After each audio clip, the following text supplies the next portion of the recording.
when I was making up my slides for the, for module 6, somehow I missed it. But it is in the, I'm pretty sure, I'm gonna double check that it is actually in the reading material. But that has to do with the, so we talked about, you know, carbon source, oxygen source, and then of course we all know that the hydrogen source comes from water. And so that kind of, you know, the pH. So that kind of left us with the nitrogen, because we have, those are the 4, you know, main elements. And I didn't talk about nitrogen, so I've got to make sure to bring that up and with you guys on Wednesday.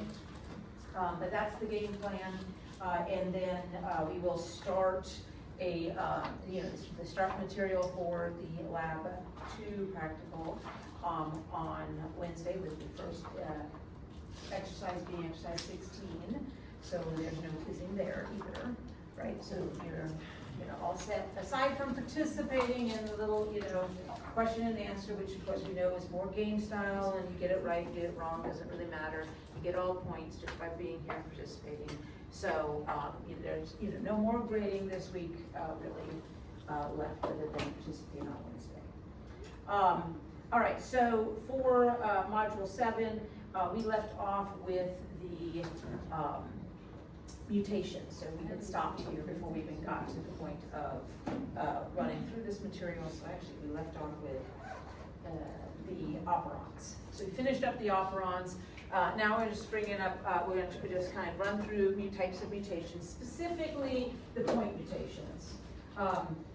You know, there are much larger gross mutations, is what we call them, where you have, say, in a eukaryotic cell that has multiple chromosomes, where chromosomes can actually transfer and move from one chromosome to another, sections can move from one to another, and cause a hereditary disease state. We have inversions and movement from one area to another. So those gross mutations we're not really going to go into. This actual module brought up transposons. I'm not going to cover that. It's really interesting. They're kind of what they refer to as the jumping genes. They're able to move from one, they're a section of genetic information able to move from one location to another in the prokaryotic cells. So it's an interesting read, but I'm not actually going to cover that here. We are going to just talk about the point mutations, and with the point mutations, that's really looking at a single nucleotide changing what it from its original state, right, at one location. And so when we do have our point mutations, we have different, they fall into different categories. So in this figure, what they have, it's a lot of, there's a lot of stuff going on here, but we've got the wild type showing up, and then they have a change having been made, right, so the left-hand side is showing you the wild type, and on the right-hand saying, okay, here's where the change is made, highlighted in or boxed in red, okay, just so we can follow how this figure is being read. So when you have a mutational change, a point mutational change, where you have that single nucleotide location changes and does change to something different, right? So we have a change in nucleotide on the DNA, but the resulting outcome, due to the degeneracy of the codon, by the time we transcribe it and we go to translation, the amino acid stays the same, okay? That is referred to as a silent mutation, because you would not know that change or alteration had been made in the genetic material unless you sequenced the DNA, okay? Because in the end, the output, even though the genotype has changed, the phenotype has stayed the same. The output's the same. This is still not going to affect the function of that protein, okay? Because the amino acid sequence is the same. Now, in a situation where your point mutation from your wild type changes in such a manner, so you have that single point mutational change, but the resulting outcome is a change in, by the time you get to translation, a change in amino acid sequence. Okay, so not only a change in the DNA, but then followed through to be a change in the amino acid sequence. That is called a missense. Okay, so that amino acid is now due to the codon change during transcription followed into translation. That amino acid now at that location has been altered. So we expected a proline here, and now we've got a threonine. Okay. Now, when we look at missense mutations, it may or may not be a problem for that protein. Okay. It depends upon what the change is. If that change, if that amino acid change is for an amino acid that's similar, say a positively charged, where the R group has a positive charge and it's just basic, or and to another one that's basic, or one that's acidic to an acidic, or a hydrophobic to another hydrophobic, right? Then even though the change has been made, the 3D structure may not have, so that the tertiary structure of the protein may not change substantially enough to make a difference. Okay, so then that protein may still be functional. But if we went from say a hydrophilic to a hydrophobic, then that's going to change the 3D structure. And as a result, that change could result in a non-functional protein. So missense mutation may or may not result in a non-functional protein. It really depends upon where it is and how critical that specific position is. If it's right there in the active site, it might be critical enough that it makes the difference, okay? But if it's another area and it's to a similar or like amino acid, then it may not make a difference, okay? A nonsense mutation is where that single point mutation, so for instance in this, we go from this wild type, we went from a C to a G, that an insertion of or change in that position for that nucleotide on the DNA results then in a stop codon, okay? That nonsense mutations are usually detrimental for that protein.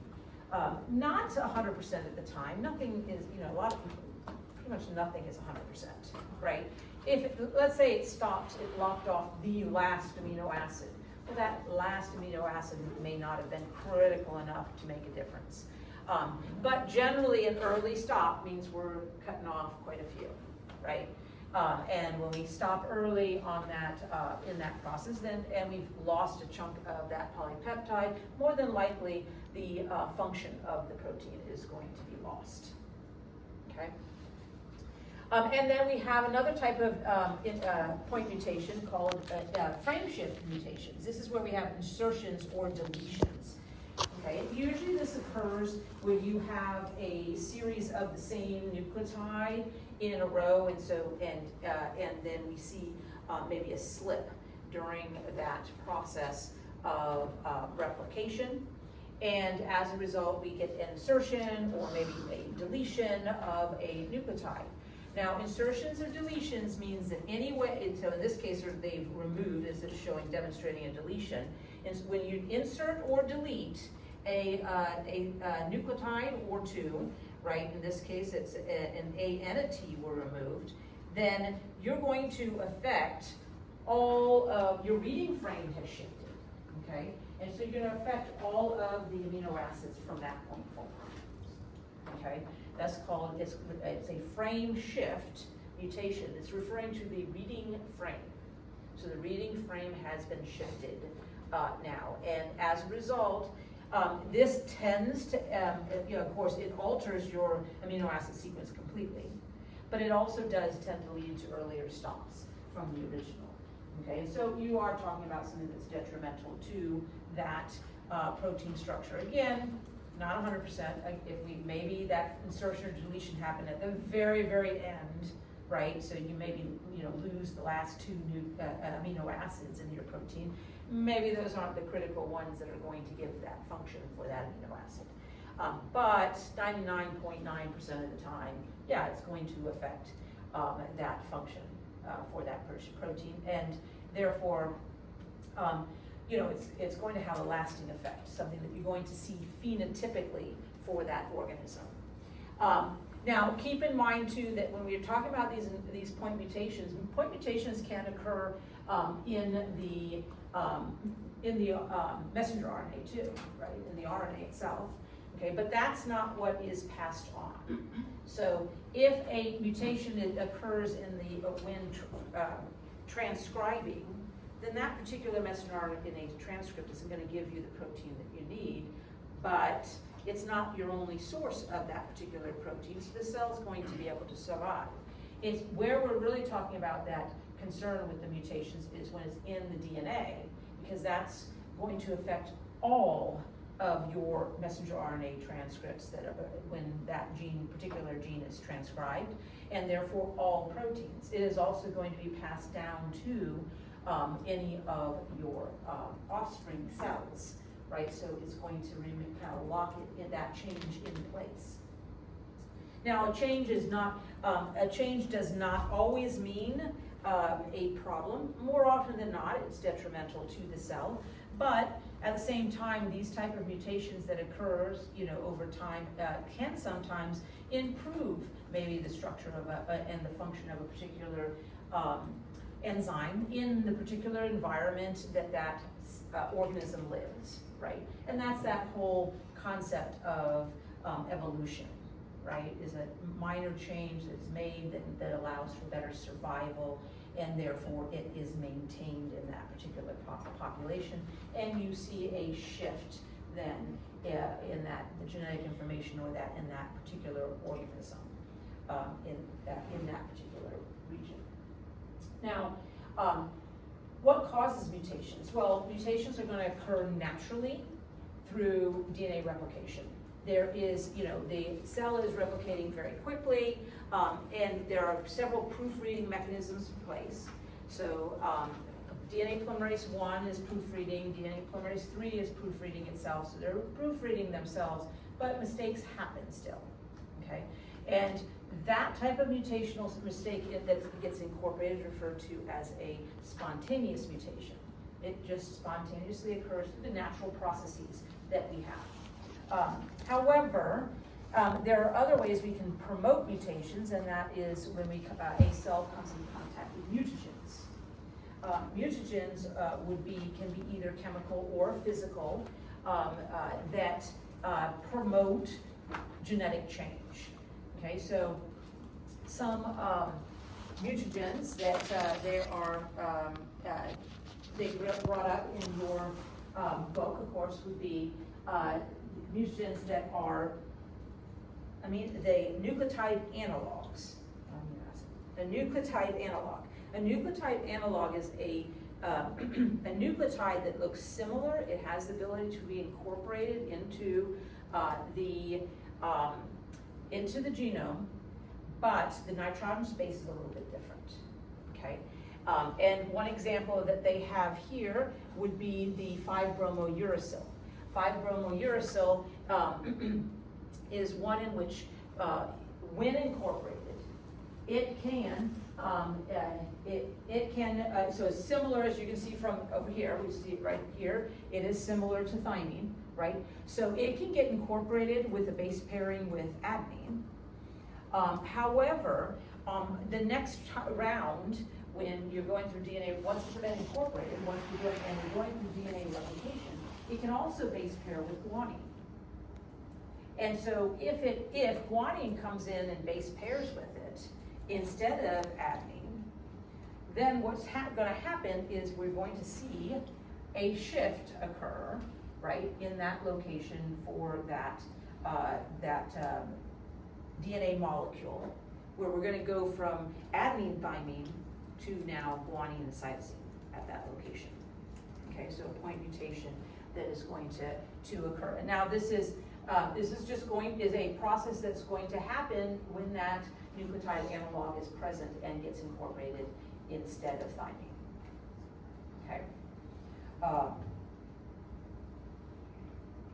Another mutagen would be the mutagens that can chelate or insert into the DNA strand. And so an example they have is acronine, and it actually will insert between the between the two strands of DNA. And then what happens is during DNA replication that its presence results in insertions and deletions during replication. Okay, so the fact that chelates to the DNA, and then its presence then is going to, during replication, is going to cause those frameshift mutations. Lithium bromide would be another example that they have used quite a bit for staining DNA, because it inserts into the DNA and it fluoresces. So as far as the scientific community, it has a pretty commonly used chemical that becomes then what we refer to as a carcinogen, because it can cause damage to the DNA and therefore cancer causing. And then, now we have physical processes can all cause damage to DNA. One would be radiation. We have two different types of radiation. We have ionizing radiation and non-ionizing radiation. Ionizing radiation has shorter wavelengths, and such as gamma rays. These are going to, and X-rays, these are going to actually break the DNA. So they tend to break the DNA at that backbone, the sugar phosphate backbone. And too much breakage actually then damages the DNA. Okay. On the other hand, we have the ionizing radiation oftentimes will really result in death of the cell. Now, non-ionizing radiation is, the wavelength is a little bit longer, so less energy in that particular light. And this would be something like UV light. And so the energy in the UV light then, when it hits the DNA, it's going to hit, if it comes into contact with two pyrimidines that are right next to each other on the same strand, okay, whether that be cytosine or thymine, so they are showing here in this picture thymine, but it could be two cytosines, which are pyrimidines also. If the UV light, that energy, hits that DNA, gets transferred over to two of these pyrimidines that are right next to each other, so they will covalently bond to each other. Okay, so instead of base pairing through hydrogen bonds with their base pair complementary partner adenine on the other strand, now all of a sudden they are covalently bound together. Okay, and that's going to result in, now they were on the same strand, so that's going to alter.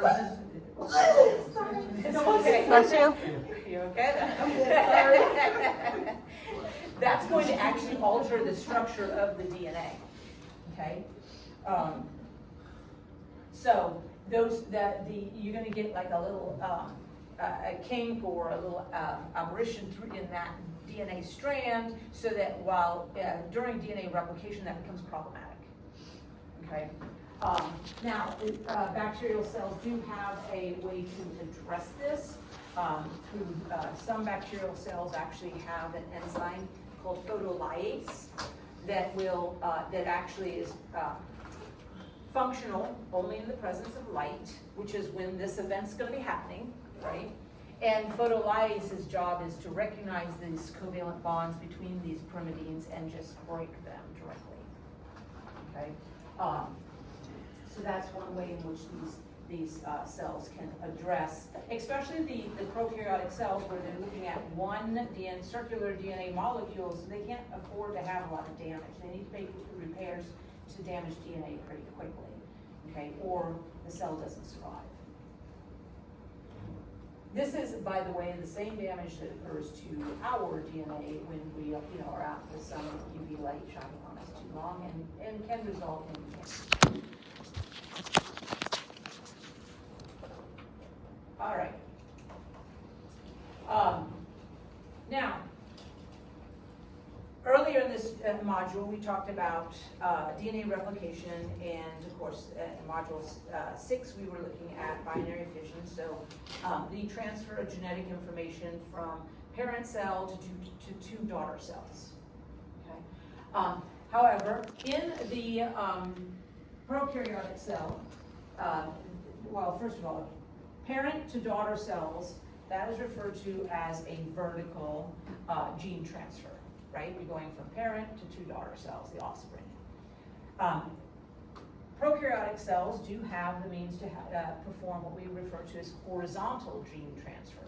That means we have cell A can contribute DNA to cell B, and cell B picks it up in some way, shape, or form. Okay? So prokaryotic cells have 3 means of horizontal gene transfer. They have conjugation, transformation, and transduction. Of these different means of transfer of genetic information, so we'll have our donor cell who's going to contribute the DNA, right? So, and then the recipient. So we have our donor and our recipient.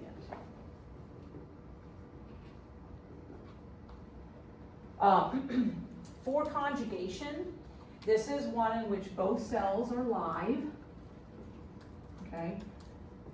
And the donor creates interacts with the recipient through the sex pili, okay? Or conjugation pili. Okay, and that's the contact with the recipient, and the DNA transfers through the pili from donor to recipient.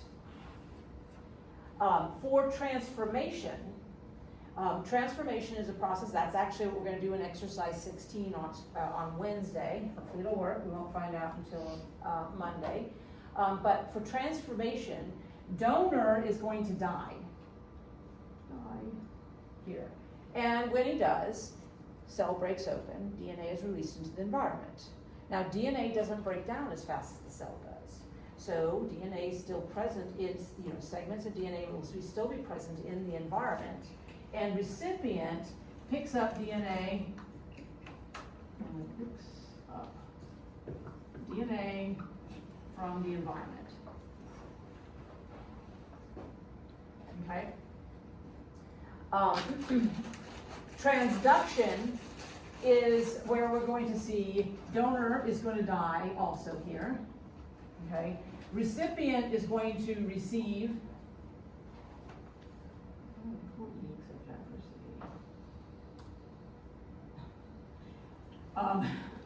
received by a virus.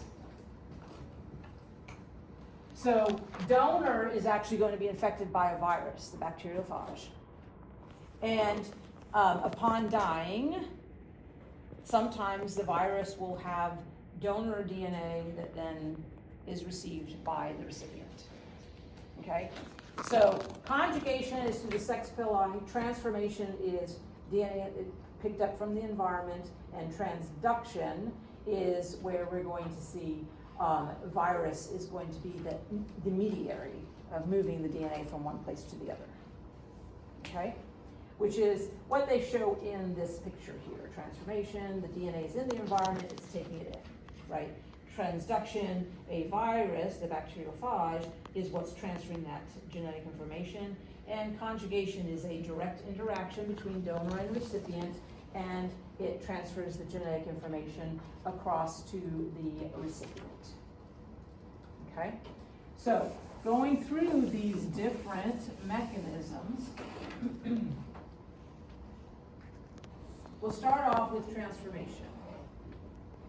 This is an experiment we are going to perform in the laboratory. It's a pretty common experiment at this point for biotechnology, because this is how we get these bacterial cells or yeast to produce a protein product for us of interest. Okay. But this all started off with an experiment that was performed by Griffith, where he noticed that there were 2 Streptococcus pneumoniae, and one Streptococcus pneumoniae, when grown on the plate, was very slimy in appearance, right? The colony was kind of mucoid-like in appearance, versus the other was not, okay? And so on observation, you found that the one that had the mucoid appearance was capsulated, so it had a capsule structure around it as a glycolax, versus the other did not. Okay, so the rough colonies did not have that capsid. And when they took the non-capsule-based cells, so the rough cells, and put them into a host, the host didn't have any medical issues or disease state from that process. Okay, they were able to recover fine. But when they took those that had the capsule, right, and inserted into the host got sick and dies. All right, so they wanted to see, was it, since we know that with the capsule the cell dies, we want to know if it's the capsule itself. Okay, so what they did was they killed the cells, the smooth, mucoid cells, and so they had the capsule. They killed those cells and injected, and they found that the mouse lives. Okay, so it's not the capsule specifically that's causing the disease state. Okay. What he did then next was he mixed both the rough cells, those without the capsule, and the killed cells that had the capsule. He mixed them and injected them into the host. And of course, what he found was something interesting, and that was that the host died. So the host died when the cells that had the capsule were dead, okay, but the cells that didn't were present, as compared to they were able to survive if either by itself, with the non-encapsulated, or the dead, they were able to survive both of those individually by themselves. But when combined, the dead smooth strain and the rough strain, when combined, the host died, okay? And when they took from that host, they took cultures, what they found was that these cells had a capsule, okay? So recognizing, of course, we already know living cells come from living cells, so we know that the dead cells didn't, come back to life, right? We're not zombie situation going on here. So somehow or other, the rough cells, those that did not have the ability to form the capsule, now had the ability to. Okay? So from that experimentation, they started to they discovered that it was the genetic information, the DNA, that those the rough cells were able to take in, okay, to acquire the genetic information to produce that capsule. Now they did perform this then later in the, they did actually perform it in a laboratory setting, and so they developed the strategy to be able to perform it in the laboratory setting.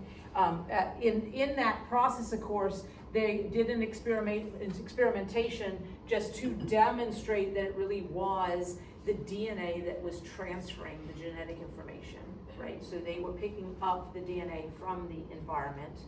And so if you read through this here, determining the hereditary material, here we've got heat is used to kill our smooth strain of Streptococcus pneumoniae, and then they separate it out through enzymes, right? They have the whole lysate present in this one.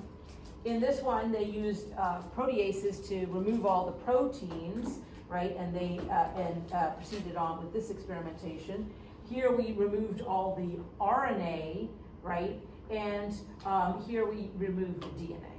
And by step looking at it, they found that only when they removed the DNA did they did those rough cells not have the capability to acquire the ability to produce that capsule, which demonstrated without the DNA present, right? Whether the proteins are present, whether the RNA is present, that doesn't matter. We need the DNA present. The DNA is what's going to be taken in by those rough cells. That's what's then going to be allowing them the capability then to produce that capsule. Okay, so for each of those options, what was it?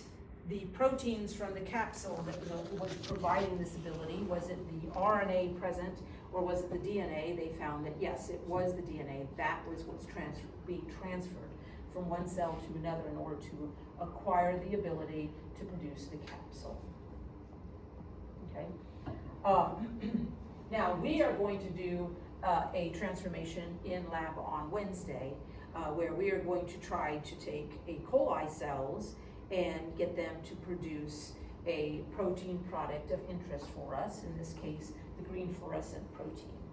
Okay, so we're gonna try and get our E. coli cells to take in genetic information and then use that genetic information to display a certain phenotype. All right. For biotechnology, that is something that that transformation process is something that they use quite a bit, actually. In this case, in our case on Wednesday, we're going to be using green fluorescent protein. It doesn't have like any great function other than now all of a sudden our bacterial cells are going to show up as green, right? So it's more of a fun thing. But reality is that for the purposes of assisting us in producing certain protein products needed by individuals who no longer have the capability to produce it or never had the genetic information to produce it, such as insulin, we can take that gene, right? Now, if we're going to put it into bacteria, we may have to modify it, move all the introns, because bacterial cells don't have that capability. But modify it so that just the genetic information that is transcribed is present. Take that gene and provide it to our bacterial cells, and now we'll be able to keep and maintain that culture through that chemostat. Remember we talked about that with module 5 with the chemostat and keeping that, or maybe it was 6, but keeping that culture alive by constantly providing nutrients and gases and removing waste on a regular basis, so we have a nice healthy culture that's in the log phase continuously, so that they are multiplying and producing their product. And in this case, our product would be the insulin. So then once that waste that is produced, we take the waste and we purify out the insulin protein, and that gets packaged up and provided to individuals who don't have the ability to produce insulin. Prior to that, they were getting it through human sources, okay? And so, which is not as efficient, okay, as what we're looking at here. Now we can get bacteria grow rapidly and producing a lot of this protein product and be able to provide that to more people at a lower cost.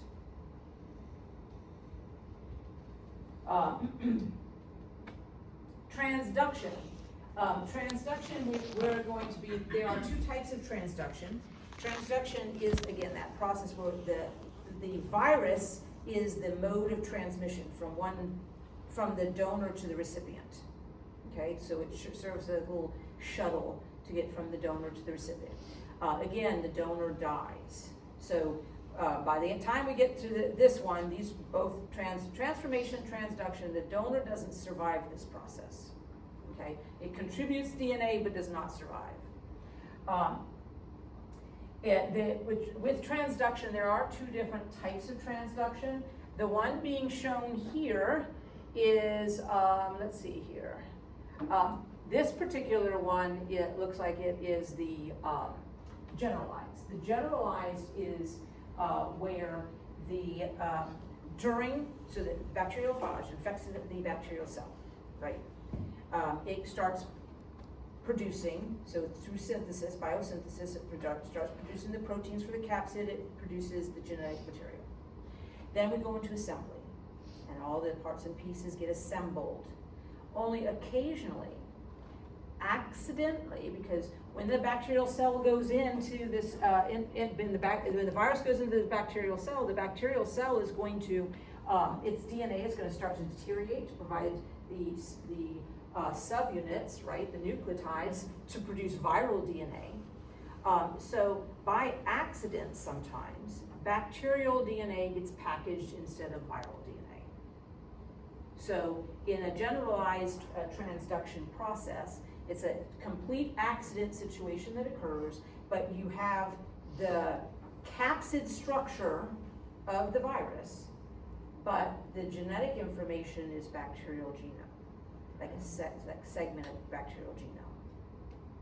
So this is not a virus that's going to then be able to kill the next host. It's not going to go through a lytic cycle. The genome from when the virus, is released now, that particular virus is going to release the bacterial segment of genome into the next host.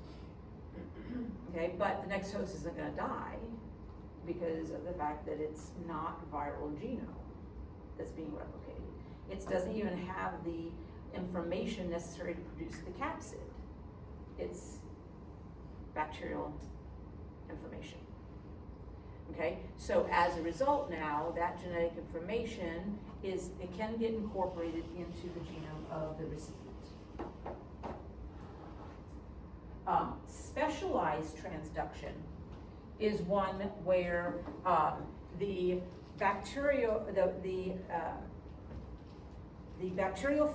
genome incorporates with the lysogenic. So it becomes a prophage. So now we have in the host, right now we're still in donor A, our donor. The viral genome is now inserted into donor's chromosome.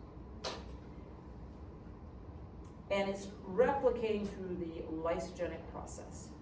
So it's not producing bacteriophage yet to lyse the cell. We're not talking about a lytic process yet. But at some point, it decides to go lytic, right? So the prophage removes from the genome, but in removal from the genome, a portion of the bacteriophage gets taken with as part of that viral chromosome. And so now, and that's what gets replicated, and now all the bacterial phage have genome of virus as well as a little bit of genome of bacterial cell. Okay, it's a combination of both. And when that bacteriophage infects the next host, the recipient, it gets some of the donor's genetic information. So the specialized transduction is one in which the lysogenic process came into play, and now all of our bacteriophage have the same, a combination of bacteriophage and bacterial genome that's moving from that virus, the bacteriophage are moving to other host cells.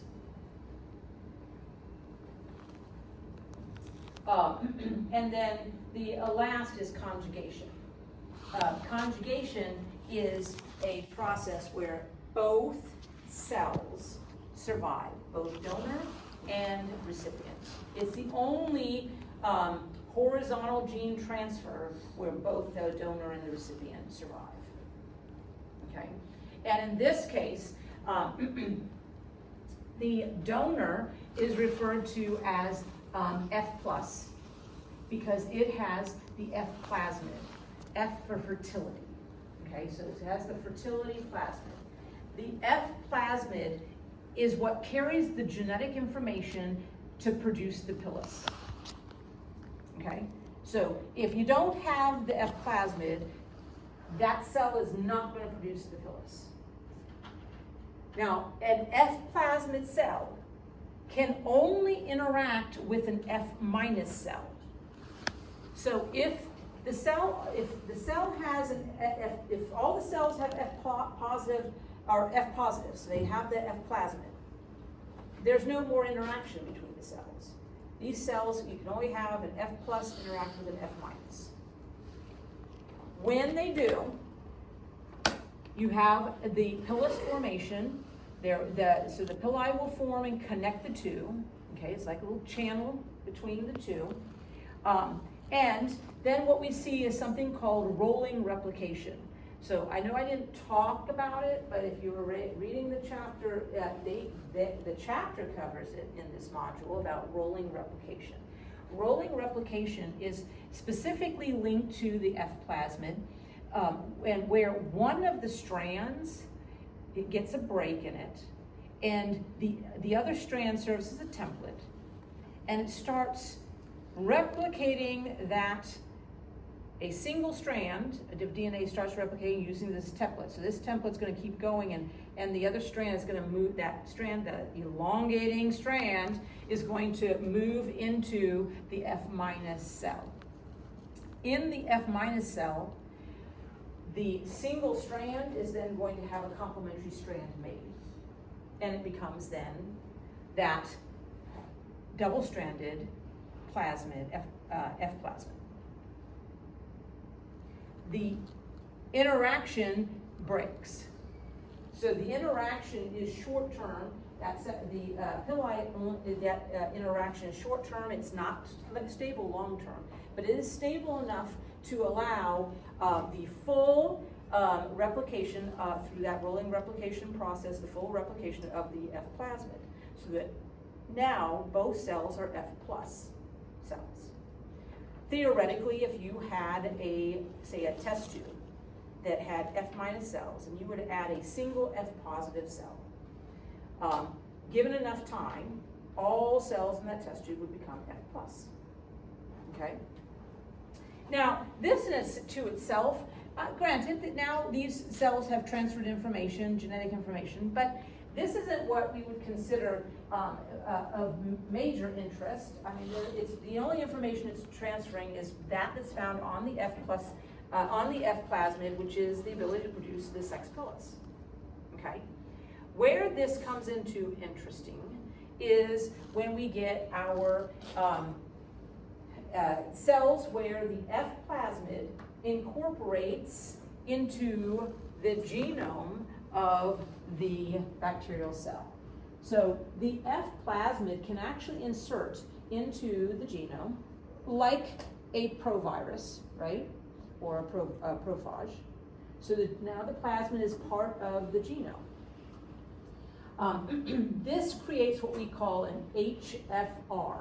It has the plasmid present, so it's an F plus, but it is an HFR for high frequency of recombination.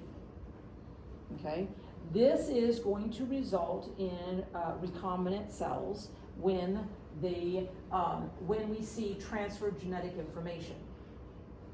And the reason is because the starting point for the rolling replication isn't on one end or the other. It's somewhere in between. So when this F plus cell interacts with an F minus cell and we start rolling replication, it starts with the F plasmid information, genetic information, and then it hits the chromosome. So then it's going to start transferring bacterial chromosome. Theoretically, if the sex pili were stable enough, the entire chromosome could get transferred over to the other cell. But it's not stable that long, and it breaks. And so what the recipient cell gets is part of the F plus plasmid and part of the bacterial chromosome.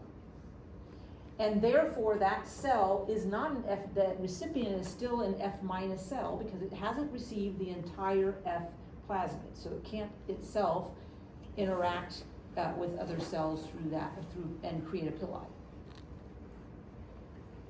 Okay. The picture here actually shows something slightly different. They're talking about the fact that when they remove Okay, so it can insert in as well as remove from the bacterial chromosome. When removing from the bacterial chromosome, it may pick up. In this case, they're demonstrating how it has taken a little of the bacterial chromosome with it. So now this F plasmid carries a little bit of genetic information with it. Okay. This is the slide I was speaking of. Okay, where it is inserted into the chromosome of the bacterial cell. It can now, as an F plus cell, it can interact with an F minus cell. It starts as rolling replication, but rolling replication starts in between. And so as it starts replicating, it's not going to get the full chromosome. It's only going to get a portion of the chromosome. Once that, because the sex pili will only remain stable for a period of time. Whenever it breaks, that's it. That's as much as it's going to get. Now, whatever information it gets, so let's say it gets this amount, so this little information here can then get incorporated into the genome of the recipient. And the recipient is still an F minus cell, so it can still interact with another F plus cell. Thank you. So those are the ways in which bacterial cells can actually transfer genetic information from a donor to a recipient of the same generation, okay, which is what we're talking about when we're talking about horizontal gene transfer. You're talking about from parent to offspring, that's generational, that's a vertical gene transfer process. The bacterial cells go through something similar when they do have, so when this cell here receives a segment of the genome, they do have the capability to, now they have 2 copies, which is, they're haploid in general, right? But now they have 2 copies of that little bit of genetic information. They do see the capability of a type of homologous recombination. Not the same as we would necessarily exactly as we would see in mitosis, but something similar to what you might see during meiosis, during meiosis for a eukaryotic cell. Okay. All right. That covers, I believe, everything. I'm going to go through and make sure I've hit everything that I want to, but on Wednesday, this covers the bulk of the material. On Wednesday, if I find that when I do another sweep through, so I'm going through and trying to make sure I cover this book to what I'm used to covering. If there's anything I've forgotten, I'll make sure to cover it on Wednesdays.